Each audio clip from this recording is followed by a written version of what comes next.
Hello ladies and gentlemen, and welcome back to my channel for my first ever quarter scale Dragon Ball Super statue review. But the funny thing is, this statue isn't actually mine. It belongs to my sister, who's an avid Dragon Ball fan and collector. And a huge thank you goes out to her because she let me film this video. Now, we got this from Sugo Toys, but please bear in mind this is a third-party unlicensed statue.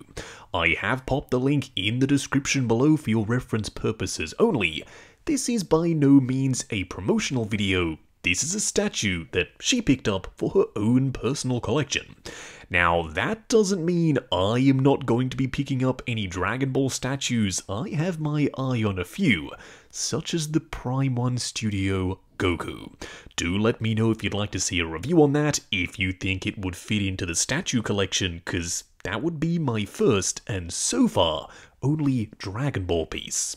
Back to Vegeta though, I know my sister has had a keen eye on this statue, and yeah, I'm really darn excited to put it through its paces and do the full review. Now before we check out the statue itself, I did want to look at the headstands first. Now I'm a huge fan of headstands. It means you can use the head sculpts that weren't otherwise going to be displayed on the statue, because, let's be honest, they all look really cool.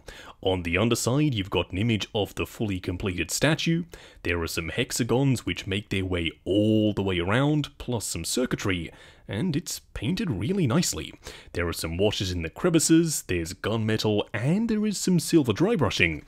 Plus, there is a magnet on the inside, which securely holds the head sculpt in position. By far the coolest of the two busts, though, is this one. Down below, you've got Dragon Ball Super with a really nice translucent one-star Dragon Ball, just like the main statue. Around the back, you do have a micro USB port and a switch. Now, unfortunately, with this copy, the micro USB port is a little loose. So when I tried to plug it in, it kind of receded into the statue.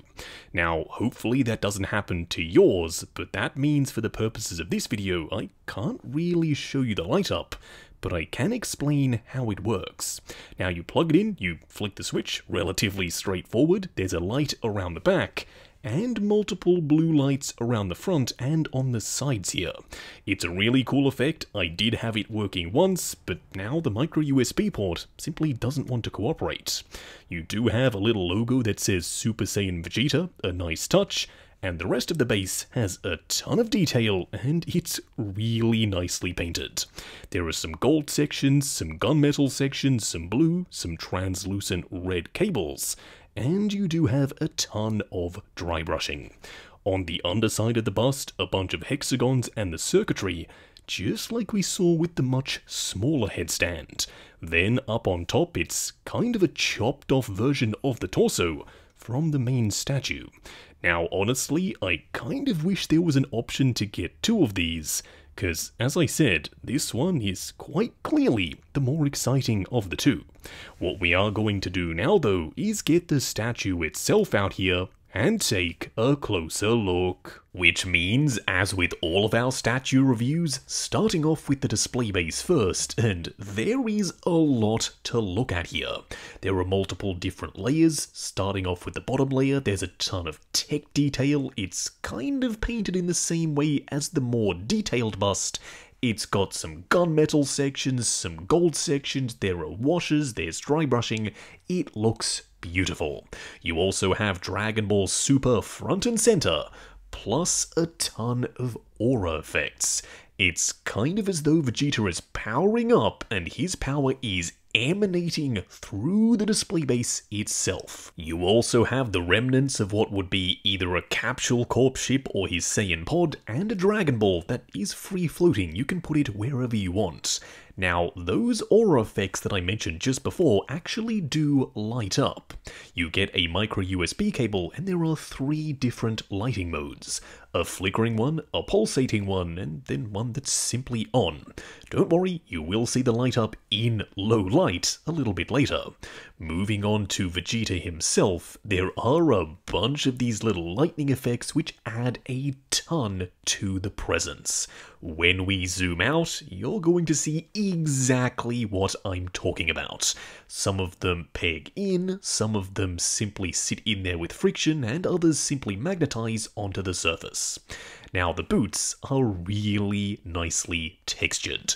They've got this leather grain look, there are washers in all of the details and scratches, plus you do have a really nice shiny metallic gold for that ribbed front section. There is also some feathering of darker orange to bring out the detail. The boots look incredible. Now, I'm curious, do you prefer your anime statues to be more smooth as though they're ripped straight from the show, or more realistic and stylized like this piece with a ton of texture and detail and scratching and battle damage?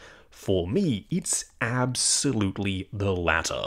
As much detail as possible, even though, yes, I know it's not as accurate. Now, as I said before, you have a ton of lightning effects, but as we move up to the upper torso, you can see all of that hex pattern on the outfit, all of the washes and the shading, plus a ton more skin poking through the torn and ripped sections of the blue fabric undersuit and also his Saiyan armor. There is a ton of cracking, and even one of the straps up top has been completely torn away as Vegeta is powering up and that lightning is bursting through. It's a really neat effect and something that, trust me, looks even better in person. Now, he does have a ton of that leather grain texture and wrinkling and creasing fully sculpted into the gloves, and it looks great. I have no complaints whatsoever with the texture work here, which is crazy considering I'd never even actually heard of LX Studio before we picked up this statue. But now that I've seen this in person, yeah, I'm pretty darn curious to see what else they're working on. Now, you do get 3 different options for Vegeta's head sculpt. Base form with a scouter, which I know technically isn't super accurate to this particular Saiyan armor, but I for one love a good scouter and I'd rather have it than not. You also get a Super Saiyan head sculpt with some piercing green eyes. He also has a sinister Vegeta smirk, which is exactly what you'd expect from the Prince of all Saiyans. Lastly, you've got Super Saiyan God Super Saiyan, aka Super Saiyan Blue for short. I love the shading of the hair and I love the more stern expression. There is also slightly more detail in his eyes, and I think this head sculpt works best with the overall look here. Because the lightning is blue, the undersuit is blue, and so too is his hair. It's a perfect complement. But my favourite is this one. That smirk, those green eyes, and that really nice vibrant yellow hair with a ton of shading in it. Yeah, you just can't beat it. Now, it's relatively simple to swap the head sculpts out. They are literally just held in with a magnet. As promised, here we have the statue fully assembled in low light with the LEDs gently glowing on and off. And I think it's a neat effect. It's not the best light up I've ever seen, but it's also not the worst. It's powered by micro USB, so you can plug it in permanently, and you have 3 different lighting modes. I would still rather have the option of going with the light up effect than omitting it entirely. So yeah, I'm kind of glad it's here. Will it ever be used on display? I'm not entirely sure, but options are always a good thing.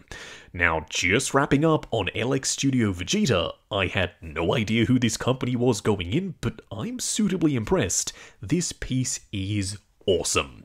It pretty much captures the look, the essence of Vegeta in quarter scale. He's confident, you can tell by the posture and the pose, which, by the way, I really like. He's been in battle with the battle damage and torn away bodysuit. He's powerful, you can tell because of the lightning, literally tearing away his Saiyan armor. It's something unique that I don't think I've ever seen another statue company try and do, but LX Studio, y'all have nailed it. Once again, I'm curious to see what they're working on next. I do have to say a massive thank you to my sister for letting me actually film this piece, and this video was actually almost entirely edited by her, and I think she did a really good job. We picked up this statue from Sugo Toys based down here in Australia, but don't forget, this is a third-party unlicensed piece. I have popped the link in the description below for your reference purposes only. This is by no means a promotional video. This is a review on a statue that my sister picked up for her own personal collection. While you're down in the description, why not hit that subscribe, bell notification icon, and join button for more info on Justin's collection. Plus, if you like the sound of seeing your name in the end credits of my reviews, like, comment, and subscribe, and we'll catch you in the next video.